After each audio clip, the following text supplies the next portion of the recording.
Olá, estamos iniciando mais um programa Saber Direito, continuando o nosso curso de Estabilidade, FGTS e Greve. Hoje, com a aula número 4, onde nós vamos apontar outros casos de estabilidade. Na aula número 1, nós falamos sobre o tema Fundo de Garantia por Tempo de Serviço. Na aula número 2, nós falamos da estabilidade provisória do dirigente sindical. Na aula número 3, nós falamos da estabilidade provisória da gestante.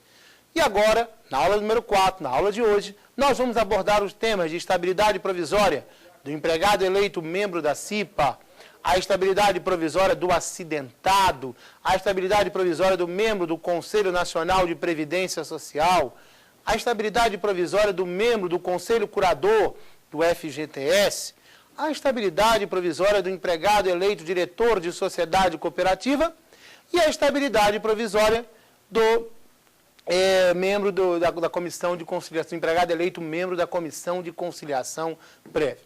Você que está assistindo o programa, se quiser, ao final, tiver alguma dúvida, tiver alguma pergunta, você pode enviar sua dúvida para o e-mail saberdireito@stf.jus.br.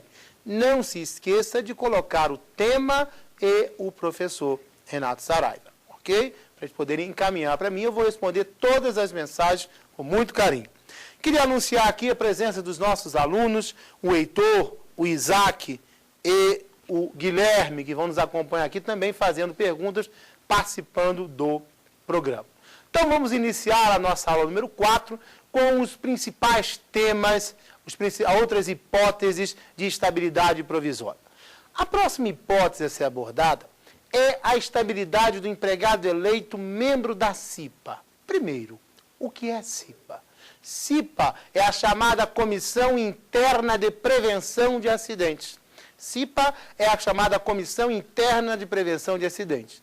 Todas as empresas que possuem mais de 20 empregados são obrigadas a constituir a CIPA, a Comissão Interna de Prevenção de Acidentes. Sempre de composição paritária, onde metade dos representantes é indicada pelo empregador e a outra metade é eleita pelos empregados em escrutínio secreto, ou seja, em votação secreta.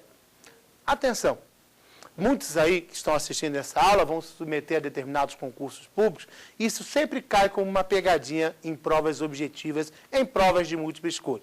Às vezes cai assim na prova. Todos os empregados, todos os membros da Comissão Interna de Prevenção de Acidentes têm estabilidade no emprego. Certo ou errado? Errado. Por quê? Não são todos os membros da CIPA que possuem estabilidade no emprego. Lembre-se, a CIPA tem composição paritária. Metade dos representantes é indicada pelo empregador e não tem estabilidade, e a outra metade é eleita pelos empregados em escrutínio secreto. Somente esta metade eleita pelos empregados em escrutínio secreto, somente esta metade eleita pelos empregados em escrutínio secreto é que tem estabilidade no emprego. Então, cuidado. Não vai dizer por aí que todos os membros da CIPA têm estabilidade, porque isso não é verdade. E onde é que está prevista a estabilidade dos membros da CIPA, dos empregados eleitos membros da CIPA? Está lá no artigo 10, 2, a linha A do ADCT, do Ato das Disposições Constitucionais Transitórias. Diz o artigo 10, 2, a linha A do ADCT, que é vedada a dispensa arbitrária ou sem justa causa do empregado eleito membro da CIPA, desde o registro da candidatura e, se eleito, até um ano após o final do mandato. Então, o empregado eleito membro da CIPA, desde o registro da candidatura e, se eleito, até um ano após o final do mandato, não pode sofrer dispensa arbitrária ou sem justa causa. Volta a mesma pergunta que eu fiz na aula anterior. O que é dispensa arbitrária ou sem justa causa? Dispensa arbitrária ou sem justa causa é aquela que não é motivada por razões de ordem técnica, econômica, financeira ou disciplinar. Dispensa arbitrária ou sem justa causa é aquela que não é motivada por razões de ordem técnica, econômica, financeira ou disciplinar. Quer dizer que, por um motivo disciplinar, o empregado eleito membro da CIPA poderia ser dispensado por justa causa? Poderia. Há necessidade de inquérito para apuração de falta grave? Por exemplo, se um empregado eleito membro da CIPA cometer uma falta grave para ser dispensado justa causa? Não. Não há necessidade de inquérito para apuração de falta grave. Claro, então, que se o empregado eleito membro da CIPA cometer uma falta grave, ele pode ser sumariamente dispensado. Mas e se ele entender que essa dispensa é uma dispensa arbitrária ou sem justa causa? Caso ele entenda que essa dispensa é uma dispensa arbitrária ou sem justa causa, ele vai pleitear, claro, mediante reclamação trabalhista, a sua reintegração ao emprego. Qual é o objetivo da CIPA?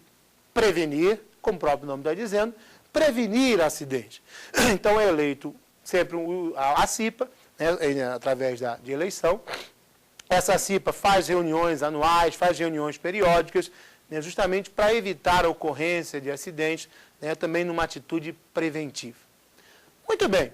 Será que os membros suplentes empregados da CIPA têm estabilidade no emprego? Tem. A súmula 339 do Tribunal Superior do Trabalho, a súmula 339 do TST, confere estabilidade ao emprego também aos suplentes da CIPA. Tanto suplentes em relação aos empregados eleitos, tanto os titulares quanto os suplentes têm estabilidade no emprego desde o registro da candidatura até ser eleitos um ano após o final do mandato. Mas e se acontecer da empresa encerrar suas atividades? Será que aquele empregado eleito um membro da CIPA preserva a sua estabilidade caso a empresa encerre suas atividades? Eu entendo que não. E a jurisprudência dominante também. Porque, veja, qual é o objetivo da CIPA? Prevenir acidentes na empresa. Se não existe mais empresa, não há mais se falar em prevenção de acidentes. E não há mais se falar em dispensa discriminatória do empregado que é eleito membro da CIPA e está contrariando os interesses patronal, já que não existe mais a empresa. Então, se a empresa for extinta, é evidente que acaba a estabilidade do empregado eleito membro da CIPA. Mas ele vai ter direito, então, aos salários do período de estabilidade? Não, não vai ter direito. Ele tem direito ao aviso prévio? Tem. Tem direito às verbas provenientes da dispensa motivada? Claro que sim. Terá direito ao aviso prévio, tem direito à multa de 40%, a indenização das férias integrais mais o terço constitucional, caso não tenha gozado das férias, a indenização das férias proporcionais acrescidas do terço constitucional, o 13º salário proporcional, saldo de salários, guias do FGTS, guias do seguro-desemprego, guias para saque do FGTS, guias para dar entrada lá no seguro-desemprego. Comunicação de dispensa para dar entrada no seguro-desemprego. Isso ele vai ter. Só não vai ter direito nem à estabilidade, nem à indenização dos salários do período de estabilidade. E aí é importante analisar aqui a súmula 339 do TST, o item 2 dessa súmula. O item 2 da súmula 339, que diz assim, ó. A estabilidade provisória do cipeiro não constitui vantagem pessoal, mas garantia para as atividades dos membros da CIPA, que somente tem razão de ser quando em atividade a empresa.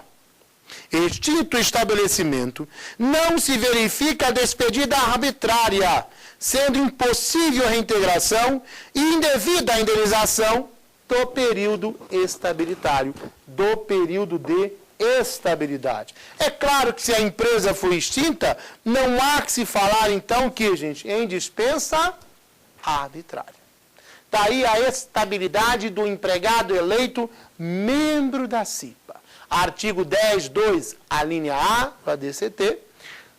Ficar atento também para o artigo 165 da CLT, que estabelece o que é uma dispensa arbitrária ou sem justa causa, e também para a súmula 339.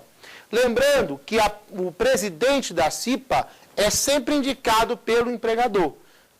Na CLT, o presidente da CIPA é indicado pelo empregador. Como o presidente da CIPA é indicado pelo empregador, claro, é evidente que ele não terá direito à estabilidade, porque só os empregados eleitos pelos demais empregados é que têm estabilidade no emprego. Ok? Outro caso de estabilidade provisória, que traz muita polêmica, é a estabilidade provisória do trabalhador acidentado. O artigo 118 da Lei 8213 de 1991, repetindo, a Lei Previdenciária, o artigo 118 da Lei 8213 de 1991, estabelece a estabilidade do trabalhador acidentado de 12 meses após o retorno do auxílio-doença. Estabelece a estabilidade do trabalhador acidentado de 12 meses no emprego após o retorno ou após a alta previdenciária. Ok. Mas basta acontecer um acidente? Não.